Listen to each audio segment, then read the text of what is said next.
తెచ్చుకోండి, అర్జెంటుగా పోయి తెచ్చుకోండి, మేము రాగానే ఇస్తామని చెప్పిండ్రు. అర్జెంటు మేము రాగానే ఇస్తామంటే మరి వాళ్ళ భాషలో 8 నెలల కాలం బహుశా. అర్జెంట్ అనేటువంటి దానికి వెంటనే ఇస్తామన్న దానికి సమయం ఏంటంటే 8 నెలలు. పోనీ ఆ 8 నెలల కన్నా మొదలు పెడుతుంటే రైతులంతా సంతోషపడేటట్లు ఏమైనా ఉందా అంటే ఇది అనేక రకాల సందేహాలకు, అనుమానాలకు, అదేవిధంగా వీలైనంత వరకు రైతుల సంఖ్యను కుదించేందుకు, తగ్గించేందుకు ఒక పద్ధతి ప్రకారంగా వాళ్ళు విడుదల చేసినటువంటి గైడ్లైన్స్ జీవో అయితే ఉందో మొన్న 15 తారీఖు నాడు విడుదల చేసినటువంటిది అనేక ఆంక్షలు ఉన్నాయి. మరి ఈ ఆంక్షలు ఏమి లేవు అంటే మరి వాటిని సవరించాలి కదా, ఎక్కడ సవరించలేదు కదా. అంటే ఇదే గైడ్లైన్స్ ప్రకారంగానే రేపు రుణమాఫీకి సంబంధించినటువంటి కసరత్తు జరుగుతుంది కదా, అదే అమలు చేస్తారు కదా. అబద్ధపు హామీలతో అధికారం చేపట్టిన తర్వాత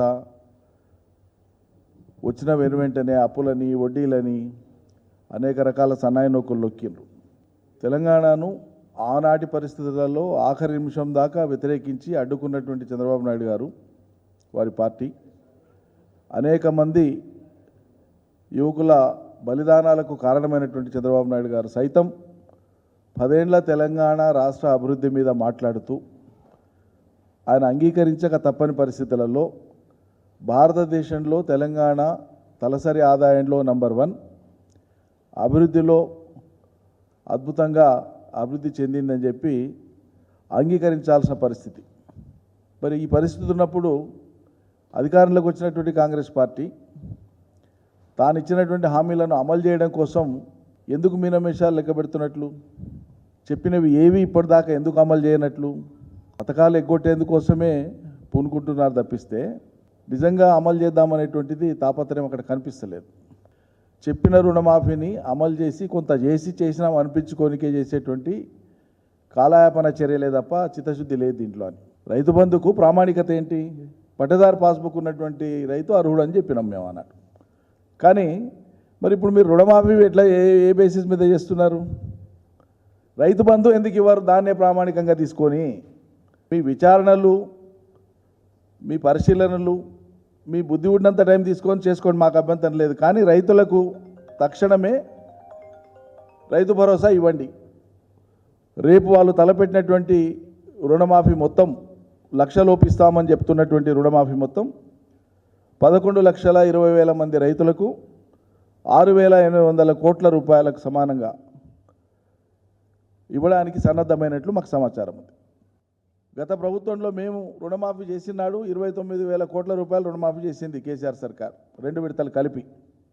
ఎంతమంది రైతులు బ్యాంకులలో లోన్ ఖాతాలు ఉన్నాయో వాళ్ళందరికీ ఇచ్చినాం. ఒక్క షరతు కూడా, ఒక్క ఆంక్ష కూడా రైతాంగం మీద పెట్టలేదే. షరతులు లేకుండా, ఆంక్షలు లేకుండా మరి మీరు రుణమాఫీ ఎందుకో చేస్తలేరు? మీరు ఇచ్చిన జీవోలో ఇన్ని షరతులు, ఇన్ని ఆంక్షలు ఎందుకు పెట్టినారు? మరి వెరిఫికేషన్ కోసం మేము ఫ్యామిలీ వెరిఫికేషన్ కోసం కార్డు చూస్తామంటున్నారు, రేషన్ కార్డులు లేని రైతులు చాలామంది ఉన్నారు. మరి ముఖ్యమంత్రి గారు మౌఖికంగా చెప్పినటువంటి మాటను ఆధారం చేసుకొని వ్యవసాయ శాఖ గైడ్లైన్స్ని మార్చిందా? మార్చలేదు కదా అని ముందే చెప్పినట్లు. ఎందుకు మార్చలేదు మరి? కాబట్టి ప్రభుత్వం స్పష్టతనియాలి. కొద్దిమందికి ఇచ్చి సంబరాలకు సిద్ధపడడం కాదు. బ్యాంకులో అప్పు మాత్రమే ప్రామాణికంగా తీసుకోవాలి, పట్టదారు పాస్బుక్ మాత్రమే ప్రామాణికంగా తీసుకోవాలి. గత ప్రభుత్వం మేము ఎట్లా చేసినామో అదే రీతిన రుణమాఫీ మీరు చేయాలని మేము డిమాండ్ చేస్తూ ఉన్నాం. లేకపోతే రాష్ట్ర రైతుల్ని మీరు మోసం చేసినట్లే. భారతదేశంలో ఆయారాం గయారాంలకు తెరదీసింది, దానికి ప్రాణప్రతిష్ఠ చేసిందే కాంగ్రెస్ పార్టీ కదా. ఆ పేరు వచ్చిందే మీ పార్టీ చేసినటువంటి ఇతర పార్టీల నుంచి మీ పార్టీలోకి చేర్చుకున్నటువంటి దాని నుంచే కదా. ఆయారాం గయారాం ఆ నానుడి వచ్చిందే, ఆ ప్రావర్బ్ వచ్చిందే, ఆ సామెత వచ్చిందే మీ నుంచి కదా. మీరు పనికిరాదని ఆనాడు పేర్లు పెట్టి ఎగసక్యం చేసి, ఎగతాళి చేసి, చిన్నబుచ్చి మాట్లాడిన ప్రతిదీ ఇలా అదే దిక్కు మళ్ళీ మీకు ఎవరికి ఇచ్చిన హామీ నిలబెట్టుకోరా? నిరుద్యోగులను రెచ్చగొట్టి అధికారంలోకి వస్తే ఇలా నిర్బంధం ప్రయోగిస్తున్నారు. ఈ రాష్ట్రం వ్యవసాయ సుసంపన్నమైన రాష్ట్రం, వ్యవసాయం బాగుపడ్డ రాష్ట్రం. అటువంటి వ్యవసాయాన్ని ఇంకా ముందుకు తీసుకుపోయే పని వదిలిపెట్టేసి ఆంక్షలు పెట్టి ఉన్న రైతుల నోట్లో మట్టి కొడతారా? ముమ్మాటికి ఇది రైతుల్ని వంచడమే, రైతులకు ఇచ్చినటువంటి మాట నుంచి వెనక జరగడమే ఈ ప్రభుత్వము. ప్రతి రైతు అప్పు చేయని వాళ్ళు కూడా పోయి పాపం అప్పు తెచ్చుకున్నారు. మాఫీ అవుతుందే కదా అని మీరు ఇలా ఇన్ని ఆంక్షలు పెడుతున్నారు.